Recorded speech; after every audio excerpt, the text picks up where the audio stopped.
American physics society. ఈ society యొక్క ఒక కాన్ఫరెన్స్ జరుగుతూ ఉన్నప్పుడు ఒక సైంటిస్ట్ లేచి నిల్చొని ఒక స్పీచ్ ఇస్తూ there is plenty at the bottom అని ఒక్క లైన్ చెప్తాడు అంతే. ఆ ఒక్క లైన్ ఈ నానో టెక్నాలజీ మొత్తాన్ని డిఫైన్ చేసింది. ఆ టైంలో ఈ టెక్నాలజీ లేదు, బట్ ఆయన చెప్పిన కాన్సెప్ట్ ఏంటి? మాలిక్యులర్ లెవెల్లో, అటామిక్ లెవెల్లో మ్యాటర్ని మ్యానిపులేట్ చేయొచ్చు, దాని నుంచి వస్తువుల్ని తయారు చేయొచ్చు అన్న కాన్సెప్ట్ ఏదైతే ఉందో అది నానో టెక్నాలజీ. మరి నానో మెటీరియల్స్ అంటే ఏంటి? Nano carbon tubes, nano materials అన్నిటి లిస్ట్ మనం చూసుకుంటాం. అదేవిధంగా నానో టెక్నాలజీ యొక్క అప్లికేషన్స్ ఏంటి, ఏ విధంగా ఎలక్ట్రానిక్స్లో, హెల్త్లో, స్పేస్లో, ఇలా వీటన్నిటిలో నానో టెక్నాలజీ యొక్క అప్లికేషన్స్ ఏంటి అని చదువుతాం.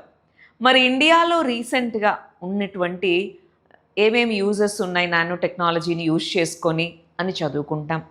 గవర్నమెంట్ ఆఫ్ ఇండియా ఏం మెజర్స్ తీసుకుంది నానో టెక్నాలజీని ఇండియాలో ప్రమోట్ చేసేందుకు అని చదువుకుంటాం. ఫైనల్గా ఈ నానో టెక్నాలజీకి ఇంకా డెవలప్ అవ్వాలంటే ఎలాంటి కన్స్ట్రెయింట్స్ ఉన్నాయి, వాటిని ఏ విధంగా మనం అధిగమించాలి అనేది చదువుకొని ఈ నానో టెక్నాలజీ చాప్టర్కి కొద్దిగా కరెంట్ అఫైర్స్ని మనం యాడ్ చేసుకుంటాం. Thank you.